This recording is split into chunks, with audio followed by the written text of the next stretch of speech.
The Gold Board, even though it is not a profit-making, public corporation, has not made any losses. The Gold Board, for the year 2025, generated revenue to the tune of 960 million cedis, a little over that. Our expenditure for the year 2025 stands below 120 million. These are all unaudited figures. So if you look at our management accounts, we are on our way to declaring income surplus. Gold Board does not declare profits, it declares surplus. There's a big difference between profit-making institutions and surplus-making institutions. Now, it's very clear that we will be declaring a surplus of nothing less than 700, 800 million, to put it very conservatively. The law that established the Gold Board, the Ghana Gold Board Act, specifically under Section 42, requires us to publish all our quarterly financial reports on our website. We have done so. Right.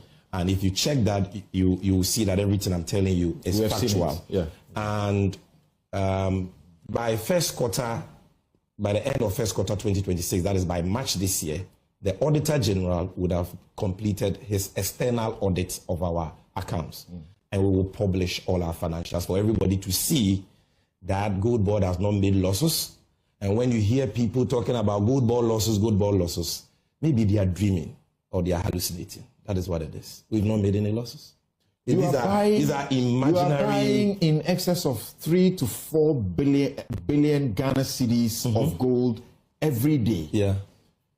And you are taking money from the Bank of Ghana for this purpose. Yeah. And every week, you didn't say every week. Every week, yeah. Every week, yeah. 3 to 4 billion Ghana cedis, not dollars. Right. And you are saying you have made profit and you have not made a loss. We made surplus. Because but we are told that what you are doing is that you are transferring the losses onto the books of the Bank of Ghana. Thank you for that question. Thank you. The reason why we've not made losses as Gold Board is that every money Bank of Ghana has given us, we have accounted for it. We've given them the gold equivalent. And we have gotten paid, we've been paid our agent fees. That is why we've not made a loss. Now let's go to the claim. You see, when you catch them here, they move here. They say, oh, now it is not the Gold Board that is making a loss. The Gold Board rather is transferring its losses onto the books of the BOG. How can an institution which is not making a loss transfer losses it is not making? Does this make sense? How can we transfer losses we haven't made? What Gold Board has done this year, you see, a child must learn to crawl before it walks. And a child must learn to walk before it runs. We established on 2nd of April, but by law we took over the PMMC structure. And that PMMC structure is not fit for the purpose of the Gold Board mandate. So we needed to put in place the necessary institutional and operational framework that can deliver the Gold Board mandate, which means new departments, new units, new employees, new systems, new policies, and all that. So our supervising minister... Including police powers. Exactly. Setting up your task force and all that. Because PMMC didn't have a task force, PMMC didn't have a risk unit, PMMC didn't have a trading department, and we have to put all that in place and employ workers. Then our minister, to his force, says, you have 7 months to the end of the year. This is the time for you to learn how to crawl. So put in place these measures, but while at that, you can't be doing nothing. Continue PMMC's Gold for Reserve program with the Bank of Ghana because you inherited that agreement under the transitional provisions of the Gold Board Act as Section 76. So continue it. That is what we've been doing. So that program we have been running this year is a BOG program introduced by BOG in 2022. That program is funded by the Bank of Ghana. And that program has always sat in the books of the Bank of Ghana. In 2023, 2022, 2024, when the MPP was in power, G4R accounts did not sit in the books of PMMC or BOST.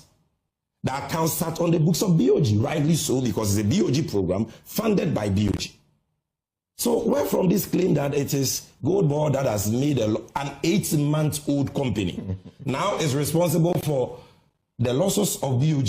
You talk about Atuforsen says what you have done in 1 year or less than 1 year, it would have taken someone else 5 years to achieve. Well, it's refreshing when you hear your minister say such kind words about you. He's not always as kind as that, you know. He's always very hard on people like me when he misses numbers. So this was a very good New Year message for me, but that's fine. But the key point I'm making here is that the G4R program was introduced in 2022 by the BOG. It is funded by them. It is their program, and therefore it sits in their books. Now, that program is a non-profit monetary policy initiative, a non-profit monetary policy initiative introduced by the Bank of Ghana to help them achieve their primary mandate of price stability. That program, any loss under it, is not attributable to an 8-month-old gold board, neither is it attributable to mismanagement or incompetence by the BOG. Because when you say that gold board has not made a loss, they say, oh, Sammy Gyamfi is saying it wasn't me, but it is BOG. Dr. Siama is a hero. And I'm going to explain that to you. He and that wonderful team at BOG. They have not, through mismanagement or incompetence, caused any loss. Any reported loss under G4R, if any, is a product of policy design. That is how the policy was designed, to come to incur intentional and strategic expenses for superior economic benefits. So we are not saying we have not made a loss, but somebody has made a loss through mismanagement. No, that is the policy design. And it is so sad that those under whom the policy was introduced are now feigning ignorance about the policy objects and the policy design. Earlier in April of 2024, was it 2025, you were heard to have made, criticism of the PMMC for buying the gold at what you call spot price for the gold for reserves. Yeah. And then selling to make loss. Meanwhile, you're doing the same thing. Okay. You must understand, when I was speaking about the need for us to achieve some consensus, some agreement with miners, for us to be able to buy gold within a certain discount threshold, I was talking about the gold board model.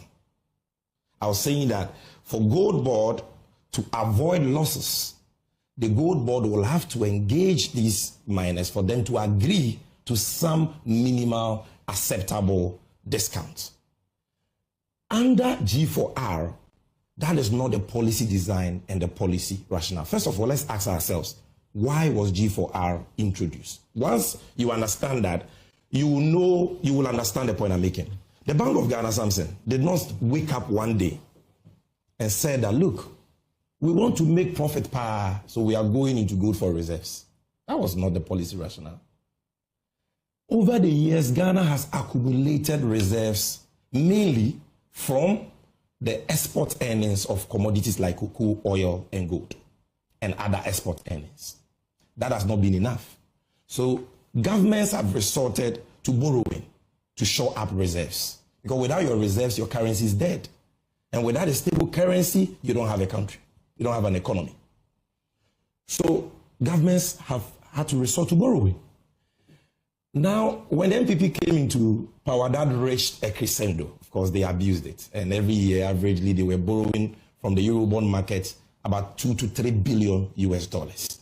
So by 2022, the results were staring us in the face. Debt default, marked by hyperinflation of 54%, currency depreciation of more than 50% by November 2022. And we being locked out of the capital market. So we could not borrow for dollars again. So there was so much pressure on the currency, and the currency was depreciating. It hit 17 cedis at some point in 2022. Upgraded to junk status. Yes, because there was no supply of FX to meet demand. So the Bank of Ghana said, okay, now we can't borrow for dollars again. And you see, when you borrow for dollars, the effect is palliative, temporal, because you have to repay the debt. And when you are repaying, you have to pay it in dollars. You have to go and find dollars to repay. So the Bank of Ghana said, okay, we will use cedis to buy our gold in Ghana. And we will sell the gold on a weekly basis, T+4, for dollars, and give the dollars to the market. So the purpose of the program has always been foreign exchange accumulation, to meet market FX needs and to build reserves. For what purpose? For the purpose of national economic stability. The purpose is not for the central bank to be trading gold like a licensed buyer of the gold board trades gold, buying at discounts and margins to make profits. That was not the purpose. So when the Bank of Ghana started this, they didn't have any gold board in the picture. The market was dominated by foreigners. And these foreigners were not repatriating FX inflows back to Ghana. They were bringing dollars through the Abochi man to do what is called hawala. So it was not impacting the finance sector, the financial sector. So, and these people buy gold from 1957 till now. Gold is bought in the market at say 1% to 2% discount. But the exchange rate is always market rate, the informal retail rate. So Bank of Ghana says, I need a strategy to get the gold instead of these foreigners. So Bank of Ghana, through the Minister for Lands, Samuel Ebujinapo, and I can give you the statement, announced to gold traders that henceforth, buy gold but you can't export. Sell the gold to PMMC for and on behalf of BOG. And that BOG will buy the gold at spot price. That was the incentive to encourage people to give their gold to the state so that we can get the much needed forex.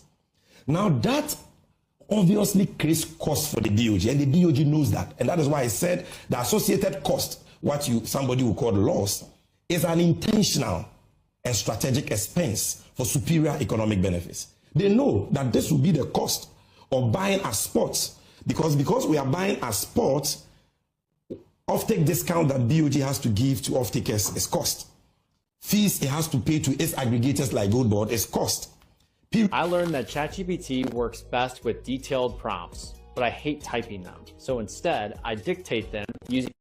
They know that they will attain cost, but they know that the benefits of getting the much needed FX will be far superior. That is it. And that is why Samson, it has never been an issue for the BOG in carrying cost and G4R. So what you are telling us is that you're practically justifying, the program despite its downside costs. Exactly. For as long as it props up the economy the way it has done in the last, year, we are good. So when the IMF was speaking... And on the point of spot price, just one second. You see, Ghana, a lot of time, we must learn from experience. Let your producers, they can put on the screen the table I gave them of good ASM gold exports, small-scale gold exports from 2018 to 2025. You see something very interesting. In 2021, the MPP introduced a 3% withholding tax on small-scale gold. Small-scale gold exports output declined sharply that year. Look at the table. Okay, I can see it here. It's not on the main screen. From 39.3 tons in 2020, worth $2 billion, it dropped to 3.4 tons. 3.4. The whole year 2021, Ghana got 3.4 tons. Single 3.4 tons from small-scale sector. Why? Because of a 3% discount in the form of withholding tax. And FX inflows reduced from $2 billion in 2020, COVID year, $2 billion, to $185 million. So learning from this experience, the Bank of Ghana does not pursue its own accounting profits, because the Bank of Ghana is the banker of last resort, is the banker of government. It is mandated to achieve price stability and support government's economic policy. They are there to build reserves to ensure that your currency is strong. And when you achieve that, the benefits you get renders any accounting loss infinitesimal. And when we get there, I'm going to explain to you what those benefits are. We need to get there as quickly as we can. And for those of you just joining, this is Newsfile. And I've got my other guests here, but the plan the arrangement was that we will take sufficient time with Sammy. You said you give me 1 hour. The CEO of the Gold Board, to allow him sufficient time to explain all the matters that have come up before we bring in our panelists to also ask him questions and bring their perspectives on this issue. So, is there any plan to eliminate or reduce this? First of all, let's talk about the benefits. Cost and losses. I want to talk about the benefits. Then I will tell you when we say cost, G for our cost or loss, what it is. Okay. And I will tell you how it can be reduced quickly. or eliminated. Number one, let's assume we maintain that the Bank of Ghana is right. We must wait for the external audit before we can make any specific pronouncement on losses. It's important because any figure you throw out there may prove to be inaccurate after an audit is carried out. The IMF did the wrong thing? Oh, I think that well, because they did a fifth review and they have to give some form of report, you can't blame them. But I think that they should have qualified that figure and stated that it is tentative and subject to audit. I think that should have been, objectively speaking, no disrespect, but I think that should have been the approach. But the issue, what are the benefits? Assume, let's even grant them, we've incurred that, and let's even grant Oppong Nkrumah $300 million, that is the cost. What has been the benefits? $10.8 billion foreign exchange inflows. $10.8 billion. Because of that, we have met our foreign reserve target for 2028 in 2025, 3 clear years ahead of time. When MPP was signing on to the IMF program, they said they will attain $11 to $12 billion reserves in 2028. We have done that in 1 year. Because of that, for the first time in about 3 decades, the Ghana cedi has annually appreciated against its trading currencies. 40% appreciation in your adult life. When do you recall something like that happen? I've been unsure if this is organic and this will stay. Very organic. 40%. We have brought the retail dollar rate from about 16 cedis to now below 12 cedis. Interbank from about 15, 14.7 to now 10.4. The Fitch prediction was that we would have gotten to 15.5. 15.5. They are all shocked. Even the IMF is shocked. And because of that, our external debt has reduced by over 100 billion cedis. External debt. That is why debt to GDP has moved from 726 billion cedis, constituting 61% of GDP as of December 2024, to now 620 billion cedis, constituting 45% of GDP. Debt servicing. Even before I talk about debt servicing, let's stay here. Lending rates, or even like the Ghana reference rate, which is the benchmark for lending, for loans, has reduced from 28% to 15.9%. Something, you understand? Inflation has declined for 11 consecutive months. 11 consecutive months. From 23.8% to 6.3%. Food inflation declined from 27.8% to 6.6%. And according to agradaa, food prices have reduced by averagely 32%. If you look at debt servicing this year to last year, 2025, external debt, the Ministry of Finance had to service $3.6 billion, $1.8 billion to IPPs, and $1.8 billion to Eurobond debts. Actually, now, about 3.6. You see, 2.5 billion rather. That money, if we were servicing it at 16 to the dollar, which is what we took, or even assume that, because if we had not done this, the dollar would have crossed 25 cedis, like Dennis Miracles Abuah just said. If we had not done what we did, and so it would have even been far more. But even if you peg it at 16, as compared to what we are doing now, we've saved over 16 billion cedis on debt servicing.